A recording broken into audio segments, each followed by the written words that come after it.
Halo teman-teman sekalian, hari ini review buku saya adalah The Five Choices, The Path to Extraordinary Productivity. Ya, buku ini dikerjakan atau digarap oleh tim dari Franklin Covey. Ya, jadi buku Franklin Covey yang paling top sedunia adalah ini, The Seven Habits of Highly Effective People, yang ditulis oleh Stephen Covey ya.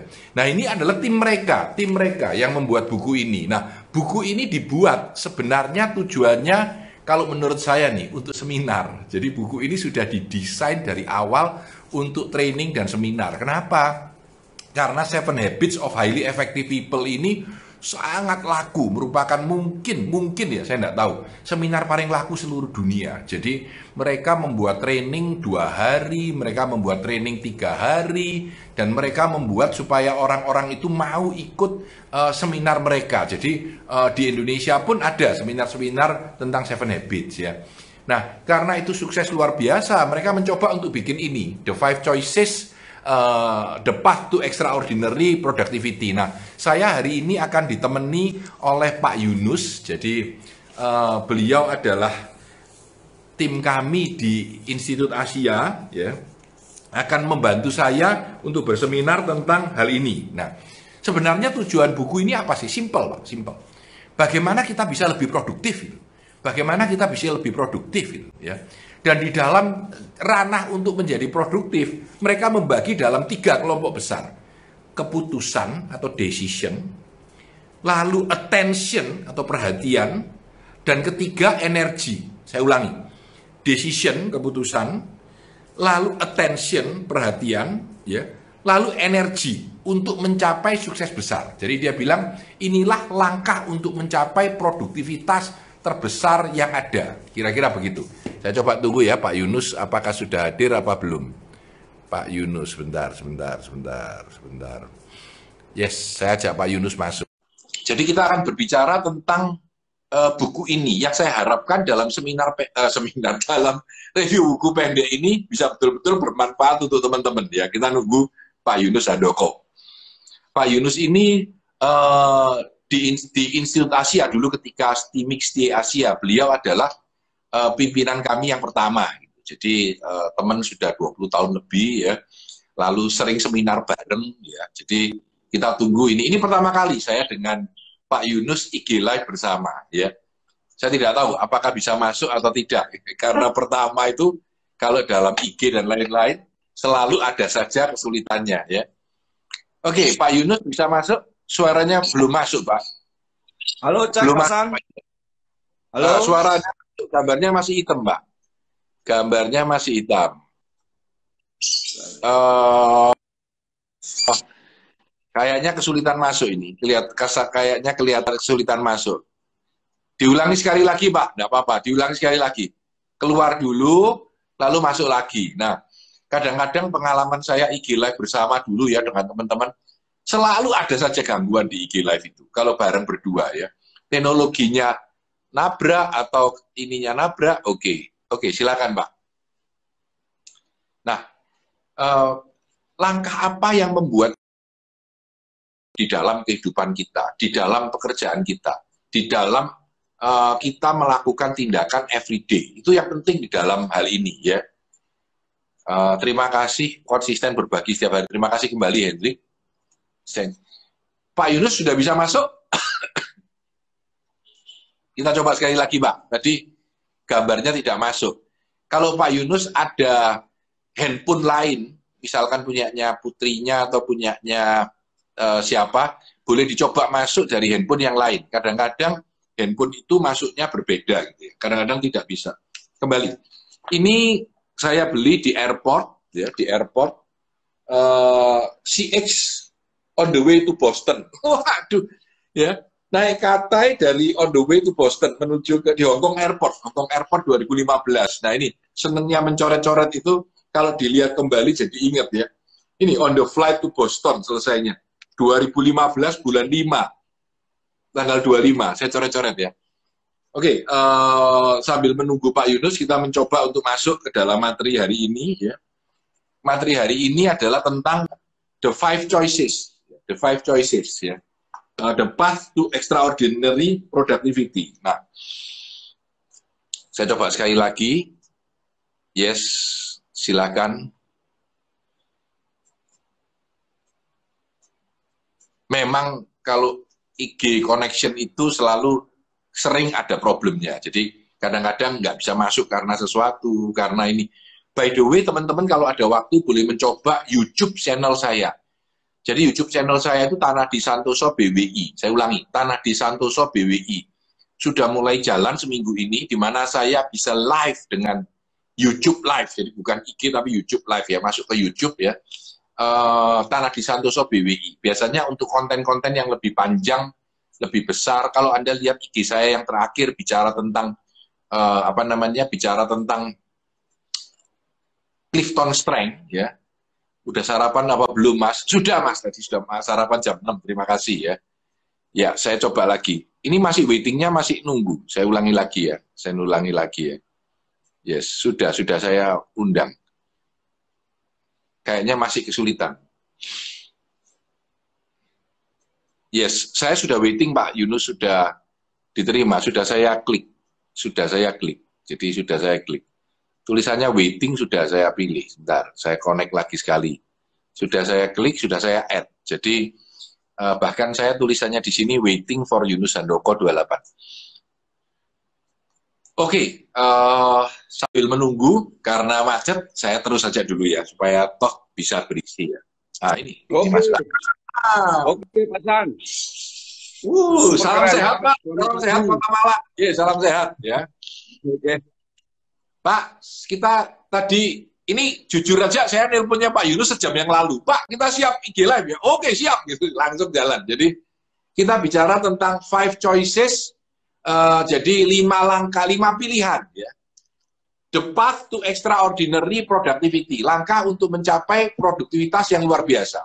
Saya mulai cerita dengan yang pertama, lalu Pak Yunus nanti bisa menambahkan. Bapak bisa suaranya dengaran Pak, jelas ya? Halo, cek 1, 2, 3 teman-teman sekalian. Halo, Pak San, masuk Pak? Jelas Pak. Oke, siap. Oke Pak, langsung aja Pak. Teman-teman sudah nunggu tadi ya. Jadi yang pertama, ketika mengambil keputusan akan melakukan sesuatu, ada 5 choices. Choice yang pertama, dia bilang, act on the important, don't react to the urgent. Saya ulangi, act on the important, don't react to the urgent. Yang intinya adalah, Anda harus bereaksi atau melakukan sesuatu langsung terhadap hal-hal yang penting. Jangan hanya pada hal-hal yang mendesak. Monggo Pak Yunus, silakan Pak. Cerita Pak. Oke, selamat pagi semuanya. Yang IG Live-nya Pak Tari Santoso. Terima kasih Pak Tari Santoso sudah bersama-sama saya untuk mencoba review buku ya. Review buku 5 Choices Extraordinary. Kalau nggak salah tahun 2017 lah, buku itu udah 3 tahun yang lalu kita coba kaji, dalami, kita aplikasikan ke dalam mata kuliah, khususnya di program pasca sarjana. Buku itu menjadi buku wajib yang masuk di dalam mata kuliah manajemen inovasi dan kreativitas. Namanya 5 Choices. Lalu kita kembangkan, kita modifikasi kiri kanan sehingga lebih applicable, lebih bisa diaplikasikan langsung oleh mahasiswa S2 kita yang rata-rata mereka juga para praktisi bisnis. Oke, Pak Tari Santoso, yang 5 Choices Extraordinary itu dalam buku review itu satu ya, itu lakukan hal yang penting dan lupakan hal yang tidak penting. Prinsipnya seperti itu. Konsep kuncinya di dalam choices 1 itu ada di namanya metric time namanya itu ya. Namanya time metric namanya itu. Di mana aktivitas-aktivitas keseharian kita itu dimasukkan ke dalam matrik Q1, Q2, Q3, dan Q4. Aktivitas-aktivitas kita ini. Nah, kita diminta di sana untuk memasukkan aktivitas-aktivitas kita itu ke dalam mana? Di dalam time metric itu berbunyinya begini, Pak San. Ada yang namanya urgent, ada yang namanya important. Yes. Ada yang namanya urgent, ada yang namanya important. Ada yang namanya not urgent, dan ada yang namanya not important. Gitu. Nah, intinya kita diminta untuk melakukan aktivitas kita di dalam kualitas-kualitas Q1, Q2, dan Q3 dan Q4 itu, Pak San. Nah, di mana yang paling hebat di dalam buku itu adalah di mana kita harus mampu memasukkan aktivitas-aktivitas yang ada di kualitas 2 atau di Q2. Di mana di Q2 itu adalah aktivitas yang important but not urgent. Jadi important but not urgent. Kita diminta untuk memasukkan aktivitas-aktivitas banyak yang di Q2. Di mana kalau Q2 kita itu banyak, maka orang itu menjadi produktivitasnya yang sangat luar biasa. Itu Pak San tentang buku Choices 1. Jadi teman-teman tadi tahu ini materi yang biasa tentang apa yang penting dan apa yang mendesak. Ya, jadi kalau kalau yang penting dan mendesak dengan sendirinya kita sudah lakukan. Tetapi sering-sering orang itu bergerak untuk hal yang mendesak tapi tidak penting. Nah, dia bilang gini, kalau ini datanya, jadi 30% saja orang itu melakukan hal-hal yang penting tapi tidak mendesak. Ya, ini yang penting adalah kita harus tahu hal-hal yang menurut kita sebetulnya penting untuk kita kerjakan tapi tidak mendesak. Nah, itu yang harus lebih sering dikerjakan. Itu choices number 1, pilihan nomor 1. Nah, pilihan nomor 2 ini masih termasuk di dalam kelompok apa yang disebut decision, ya, keputusan, ya. Yang nomor 2 disebut go for extraordinary, don't settle for ordinary. Jadi pilihlah hal-hal yang besar, jangan hanya ngerjai hal-hal yang kecil doang, kira-kira gitu. Ayo Pak Yunus, dijelaskan sedikit Pak Yunus untuk yang kedua. Jadi pilihlah hal-hal yang besar, jangan ngerjai hal-hal kecil doang, kira-kira gitu Pak. Dalam 5 Choices Extraordinary buku itu, Pak San, intinya kan ada 3 kerangka besar itu. 1 kerangka yang kita putuskan, kerangka yang kita perhatikan, dan kerangka yang terakhir adalah kerangka pemanfaatan energi dengan sangat baik. Nah, kerangka yang kita putuskan itu adalah kita harus mampu memutuskan mana yang penting, mana yang tidak penting, mana yang genting dan mana yang tidak genting. Itu yang nomor 1. Yang nomor 2 adalah bagaimana kita mampu melakukan tentang hal-hal yang luar biasa.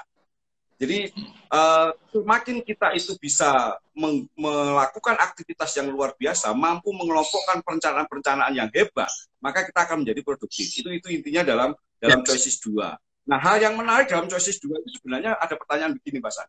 Apa yang bisa Anda mampu lakukan, tetapi sampai saat ini belum dilakukan? Itu penting. Jadi apa yang mampu Anda lakukan, tapi sampai saat ini tidak dilakukan? Itu 1. Nah, yang kedua adalah, Choices 2 itu adalah peran apa yang saat ini Anda pengen lakukan supaya Anda bisa dikenang di dalam peran itu. Itu Pak San, dalam Choices 2 itu. Maka dia ada instruksinya adalah saya sebagai apa?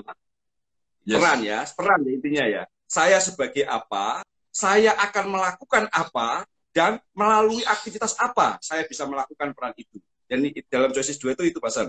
Jadi boleh dikasih contoh, Pak? Saya ini. Contoh saya ini.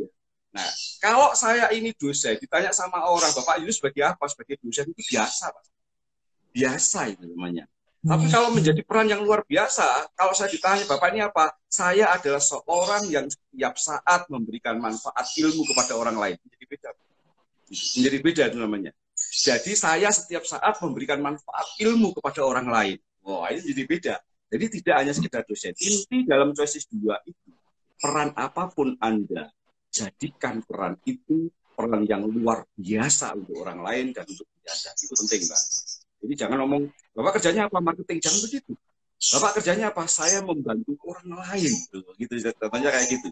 Jadi, saya membantu orang lain untuk memilih kampus terbaik yang paling cocok untuk saya. Gitu ya. Dan mengambil program S2 yang keren gitu ya Pak, ya kira-kira gitu ya. Jadi begitu, jadi tidak hanya sekedar marketing, enggak. Saya membantu orang lain untuk menemukan jalan yang benar, memilih kampus S2 yang tepat untuk bisa mengupgrade ilmunya gitu, Pak. Jadi intinya dalam Choices 2 itu. Jadi yang choice pertama dan kedua itu disebut decision, pengambilan keputusan. Jadi mengambil keputusan melakukan sesuatu yang apa namanya yang penting tapi tidak urgent, mengambil keputusan untuk menjadi peran seseorang dengan makna yang luar biasa, hanya jangan mau sebagai pekerjaan yang biasa. Nah, sekarang kita masuk yang ketiga. Yang ketiga ini dalam kelompok attention atau perhatian. Ya. Dalam kelompok perhatian ini, yang ketiga disebut schedule the big rocks, don't don't short gravel. Waduh, ini terjemahannya agak sulit saya terjemahkan ya. Schedule the big rocks, don't short gravel. Mungkin Pak Yunus juga punya terjemahannya. Tapi sebenarnya terjemahannya apa ini, Pak? Big rock, batu besar itu sebenarnya. Aktivitas penting intinya itu. Jadi jangan hanya gini, big rocknya yang kita lakukan.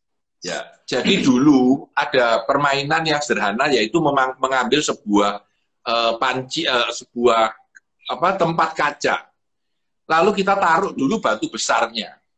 Sesudah batu besarnya penuh, baru dikasih batu yang kecil. Lalu dikasih lagi pasir yang lebih kecil. Intinya adalah lakukan yang besar dulu, baru lakukan yang lebih kecil, baru lakukan yang lebih kecil. Ya. Di dalam manajemen waktu kita, attention kita, batu besar adalah pekerjaan yang lebih didahulukan. Ayo Pak Yunus, silakan. Schedulekan waktu Anda untuk batu yang besar. Choice 3 ini sebenarnya mengeksekusi dari choice 1 maupun choice 2. Jadi choice 1 sama choice 2 dieksekusi di choice 3. Nah, dalam mengeksekusi itu memang perlu adanya perhatian kita terhadap aktivitas-aktivitas besar itu. Aktivitas besar, aktivitas yang punya dampak besar. Jadi itu yang kita dahulukan di dalam manajemen waktu kita. Kan semua orang kita dikasih waktu yang sama nih. Kita dikasih waktu 24 jam, kita dikasih waktu 8 jam kerja. Nah, di mana kita harus mampu memanajemeni secara aktivitas kita dalam waktu kita ini. Karena kalau semuanya kita kerjain sendiri, semuanya kita lakukan sendiri, nggak cukup, Pak San. 7 hari dalam seminggu, 24 jam dalam sehari nggak akan cukup. Nih, Pak, jadi pagi ngurusi hal-hal kecil, sampai malam baru bingung batu besar dimasuk. Iya, yang benar seperti ini. Ya, jadi batu besar schedule dulu, lalu batu kecilnya menyusul gitu. Jadi hal-hal yang kecil lebih menyusul. Betul ya? Betul ya? Jadi ini kita punya kepentingan yang penting jam berapa? Saya ini sebetulnya jam 8.30 punya kepentingan meeting dengan Pak Yunus dan timnya. Batu besar kita tentukan. Iya. Lalu kita isi tadi Pak, saya Zoom sudah dengan Bu Rina, saya Zoom ngobrol tentang Mailchimp ya. Terus sekarang bicara dengan Pak Yunus. Jadi kita toto waktu-waktu kita berdasarkan prioritas yang paling utama didulukan. Yang paling utama didulukan. Jadi utama dulu baru yang lain. Oke. Nah, kita lari ke Pak. Atau Bapak ada tambahan tentang tiga lagi, silakan Pak. Oke, Pak San. Jadi kan choices 3 ini mengeksekusi dari choice 1 maupun choice 2. Hal yang paling penting adalah kapan kita memastikan atau menentukan hal itu menjadi penting. Satu, kuncinya adalah push, berhenti dulu, klarifikasi, baru putuskan. Itu penting, Pak. Jadi kadang-kadang penting bagi kita, tidak penting bagi orang lain. Atau penting bagi kita, tidak penting bagi bos kita. Waduh, menarik. Maka kita harus berani push, klarifikasi, and putuskan. Jadi, Bapak, apakah ini penting? Pentingnya dipakai kapan? Nah, itu kalau kita bicara sama bos kita. Oh, penting Pak Yunus dipakai nanti jam 3. Oke, kita punya schedule waktu. Nah, di dalam choice 3 inilah kita sebenarnya melakukan planning waktu itu, Pak Sadi. Jadi, push. Ada yang bilang, Pak, itu saya banget tuh, katanya Agustin. Itu saya banget tuh, semua mau tak kerjain. Hati-hati, milih yang besar dulu bantunya, jangan yang kecil. Ini yang keempat. Rule, your technology. Don't let it rule. Jadi teknologi itu kamu yang harus memimpin teknologi, kamu yang harus menguasai teknologi, bukan teknologi yang menguasai kamu. Betul. Jadi nah itu juga masih masuk dalam konteks attention, jadi perhatian. Jadi kita ini harus perhatian terhadap waktu kita, lalu perhatian juga terhadap teknologi. Karena memang dalam kehidupan kita sehari-hari ini, teknologi khususnya gadget, khususnya HP, atau khususnya komputer kita, ini betul-betul kadang-kadang sangat mengganggu dan sangat mengurangi aktivitas kita, produktivitas kita. Yes. Adanya DM masuk, update status dengan komen dan lain sebagainya itu sangat mengganggu aktivitas kita. Nah, ini harus bisa kita kendalikan. Harus kita kendalikan di mana kuncinya ada 4 core dia bilang di dalam buku itu. Ya, ada 4 core. Apa yang bisa kita lakukan untuk bisa mengendalikan aktivitas-aktivitas penting kita di dalam teknologi itu.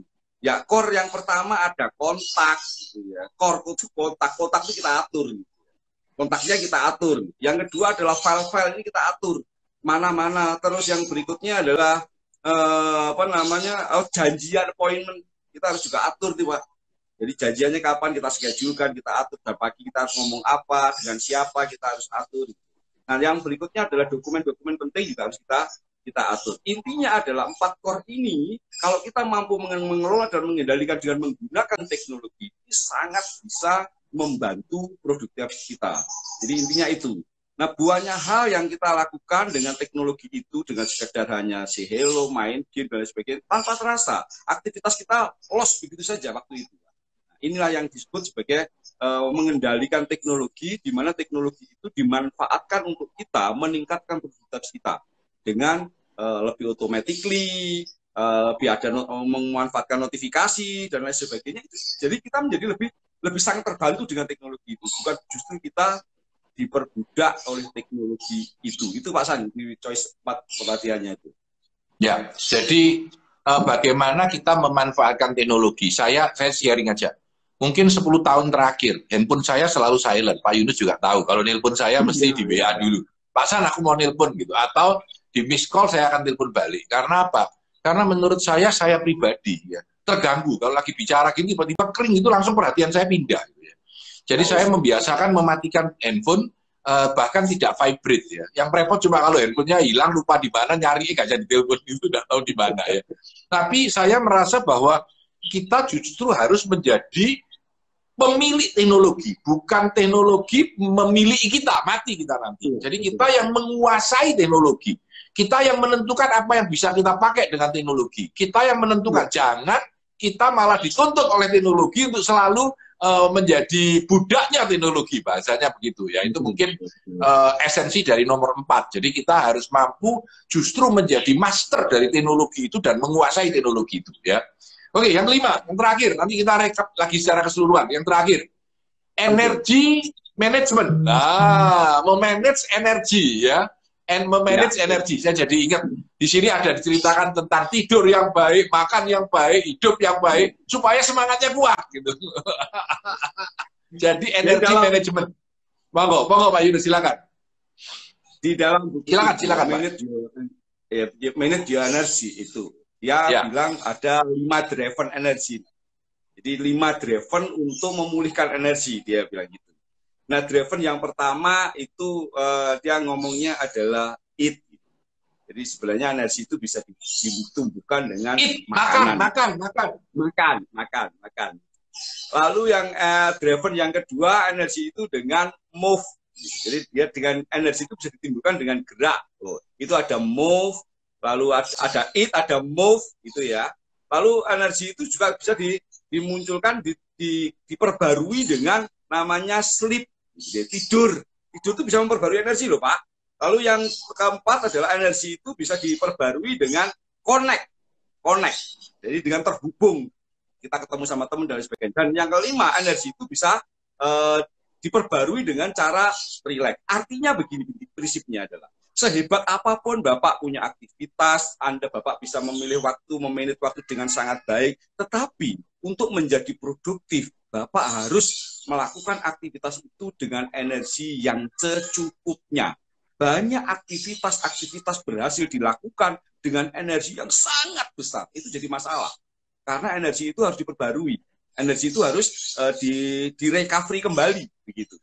Jadi yang penting adalah bagaimana melakukan aktivitas yang hebat ini tadi dengan memanfaatkan teknologi yang baik, tapi dengan energi yang sewajarnya atau energi yang secukupnya. Itu yang prinsipnya adalah seperti itu. Percuma kita ngelembur-lembur aktivitasnya selesai, tapi energi kita terkuras begitu sangat banyak. Padahal energi ini harus dipulihkan kembali, Pak San.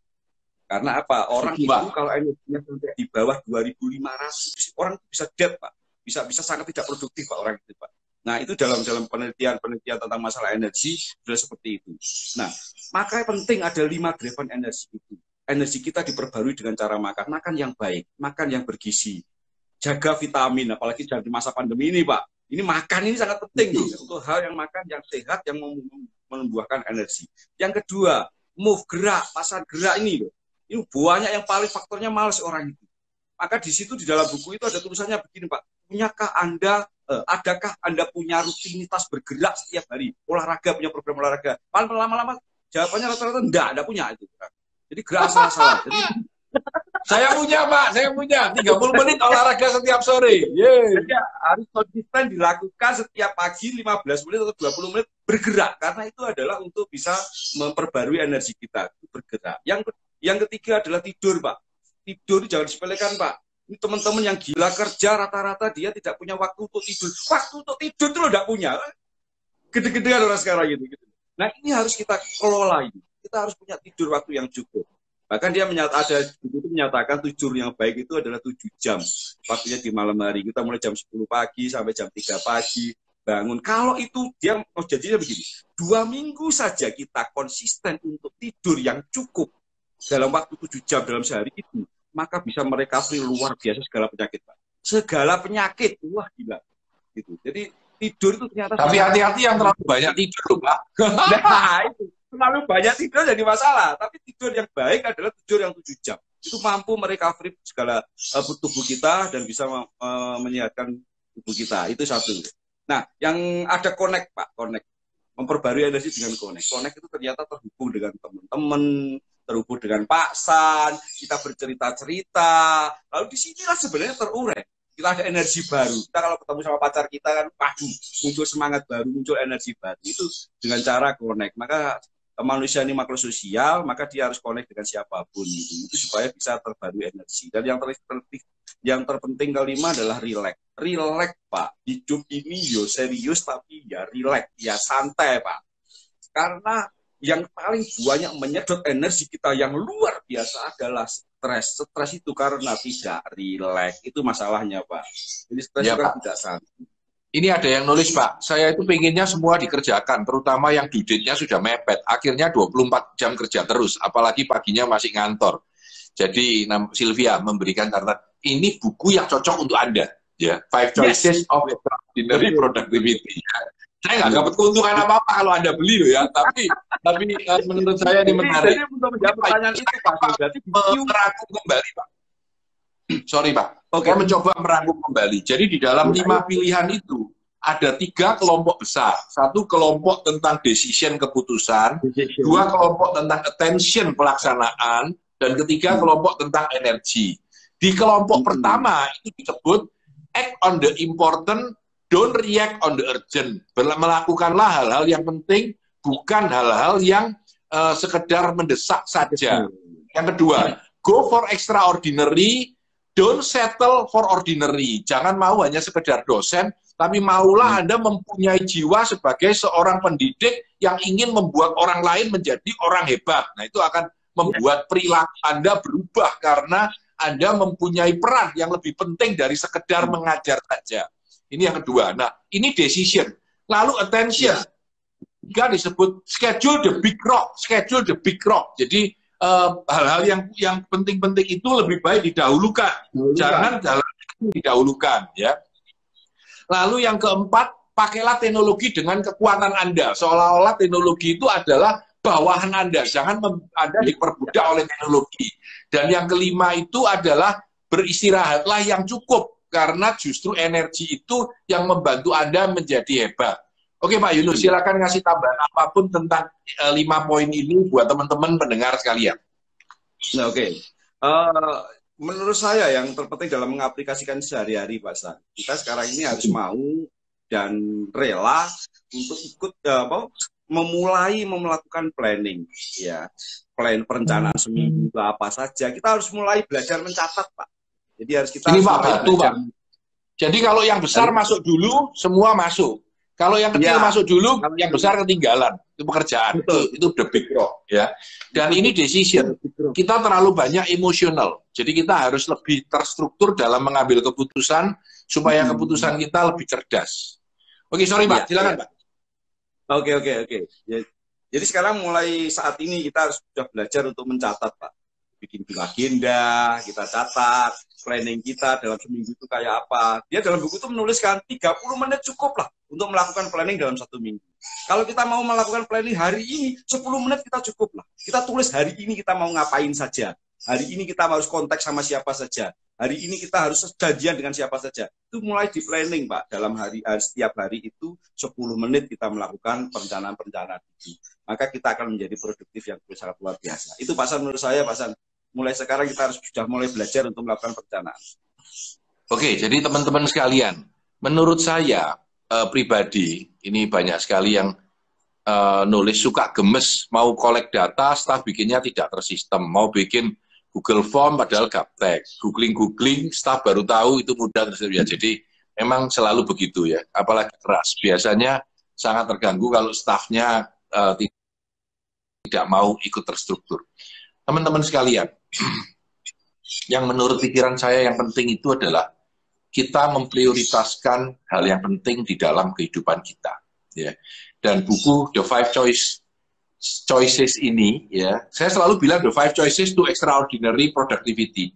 Sebenarnya judulnya The Five Choices, The Path to Extraordinary Productivity. Ya. Buku ini ditulis oleh timnya Stephen Covey Company yang membuat Seven Habits ini. Jadi timnya ini, jadi memang dibuat untuk seminar, training, pelatihan, ya.